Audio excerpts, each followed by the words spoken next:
we are being joined now by ESPN's Buster Olney, who will celebrate opening day tomorrow by Dodgers-Tigers tomorrow night on ESPN. Thank you for joining us, Buster.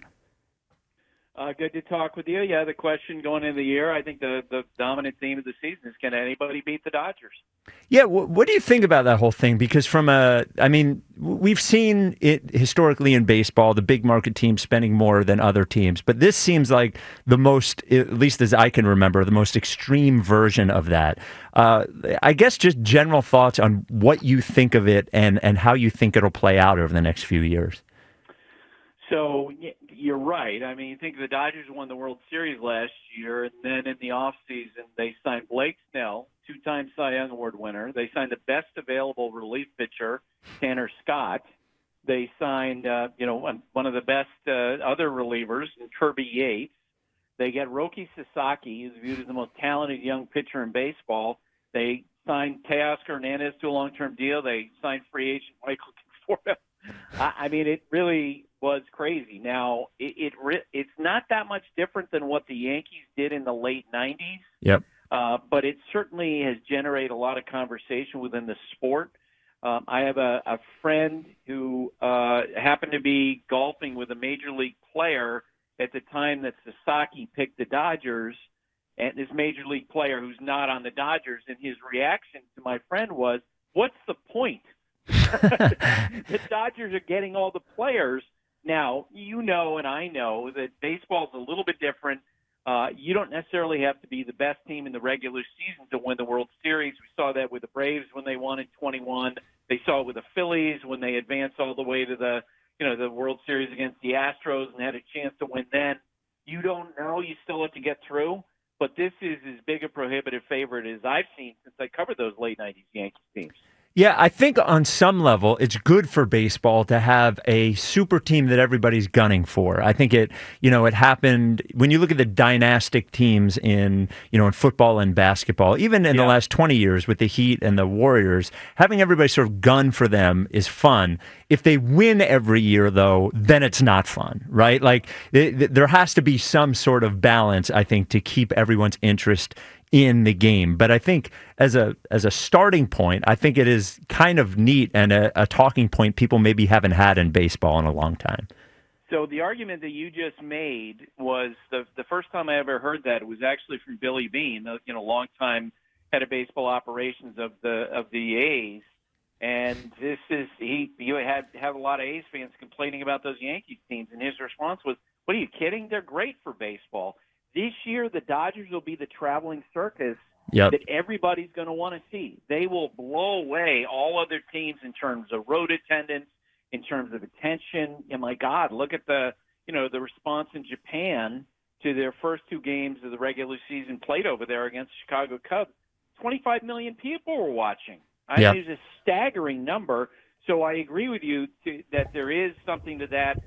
And I think you and I both also probably should say out loud, they're going to be used, whether it's right or wrong, as a reason for a salary cap by Major League Baseball when those CBA negotiations come up in 2 years. Whether or not that's actually the case, I'm dubious about it, but I know Major League Baseball will make the case that they don't want to have a team that outspends, other teams by factors of 7 and 8.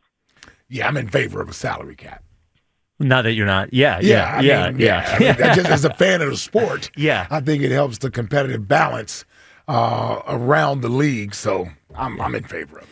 So Buster Olney from ESPN with us. All right, Buster. So turning to the Phils. So I was looking at the ESPN Power Rankings today, and they had the Phils number 3. And, the most popular team as World Series pick is clearly the Dodgers, but the one with the second most votes was the Phillies. And it seems like from our perspective that the national view of the Phillies might be a little bit more optimistic than the local view. Can you give your perspective on the team this year and where you think they sit in the hierarchy of baseball teams? So I think that we have to remember that for most of last season, we talked about the Phillies as if they were the best team in baseball. And that wasn't just, idiots like me in the media. That was the feeling of a lot of people around baseball. And so many of the elements of the Phillies team, which, was great in 2020 3 and probably, should have won the World Series that year, and the team that was dominant for a lot of last year, most of those elements are back. They're going to have an excellent rotation. You got Bryce Harper, you got Trey Turner, you got Kyle Schwarber, et cetera, et cetera, et cetera. So I don't think it's necessarily a case where the Phillies have gotten worse. I just think the Dodgers have just gotten better in terms of what they've added and the way that they played at the end of last season. I do think the Atlanta Braves are a team that people are sleeping on. The Phillies are in probably the toughest division in baseball in terms of having elite teams in that group between the Mets, the Braves, and the Phillies. I mean, and that's going to be a challenge for all three of those teams having to deal with each other. So I think the Phillies are an incredibly dangerous team when you can roll out, a Zach Wheeler in a game one, a rising star pitcher like Christopher Sanchez, later on, Aaron Nola, et cetera. We'll just see as the season goes on how their bullpen shakes out.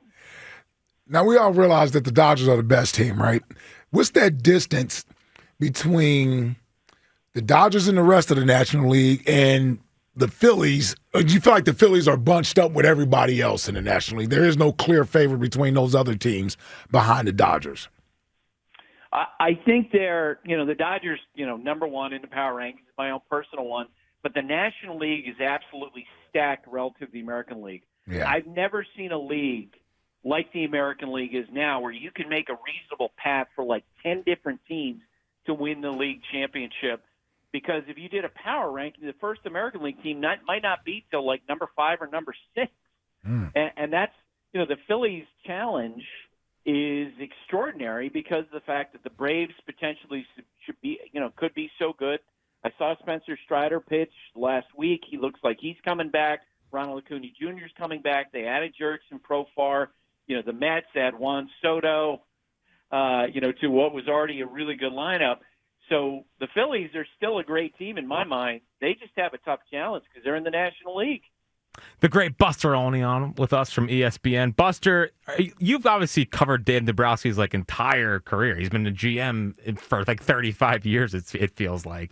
Are you a little surprised that we haven't had the traditional all-in Dave Dombrowski trade at one of these deadlines or in the offseason? Are you surprised that they kind of ran it back with the same team that ended last year?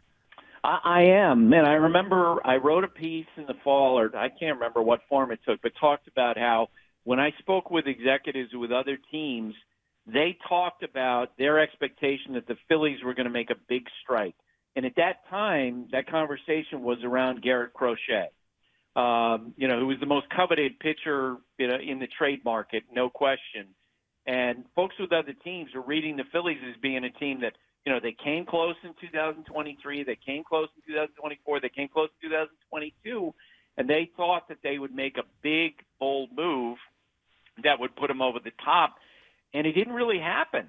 And that, I think, was a surprise. Now, you can make a case that, some of the things they did, adding Luzardo, adding Kepler, that overall that they could turn out to be a better team over the course of the regular season, but there was no Garrett Crochet in what they did during the offseason. And that, given Dave's history, that was a surprise for me, and I know a lot of his peers too. Yeah, the other, I guess, sort of debate point we've had leading up to the season is actually the lineup, and they've, Rob Thompson hinted the other day that he will have two different starting lineups. One with Schwarber hitting leadoff, and then when they're facing righties, and then when they're not, Trey Turner will lead off. What do you think of the idea of just sort of shifting roles the way that does, especially when you're trying to get guys like Trey to maybe not chase so much and maybe not swing for home runs as much as he has in the past? Yeah, it's an interesting quandary because and we had the Phillies in an exhibition broadcast in the first week of March. So, I asked Rob about that and what his thought process was, and I'm sure he probably mentioned to reporters and Phillies too. Kyle Schwarber loves being a leadoff hitter, right? I mean, he just absolutely loves that, but he also made it clear to him, look, I'll do whatever you want to do. And he's not the classic leadoff hitter because he's not especially fast, and he's not necessarily a threat to steal bases. And Trey Turner, the way he runs, he is the classic leadoff hitter. but he doesn't get on base as much as Kyle does. So I actually like the idea. I love, and knowing Trey's personality, knowing Kyle's great team first personality, and Rob the way he communicates with players, they're going to be all in on whatever he decides. So I think it'll be fine, and you can understand why he would want to try to maximize the talent of somebody like Trey with his ability to steal bases. Yeah, I think from a Philadelphia fan perspective, I think a lot of us are at, let's see something different at least. Like, let's at least try. We understand what we have in Schwarber, but let's see if putting Trey up there ends up with maybe a different Trey than we've seen over the last couple of years. Well, Buster, we appreciate your time today. Of course, you will be part of the broadcast tomorrow night on ESPN, Tigers versus the traveling circus, as you call them, the Los Angeles Dodgers. And let's hope somebody takes them down. That'll be fun. I mean, you don't have to hope for it. I hope for it. I think it'll be fun if somebody takes them down. All right, Buster. Thanks so much, man. Appreciate it, Buster. Yeah. Thanks, guys. Thanks for having me. Yes, sir.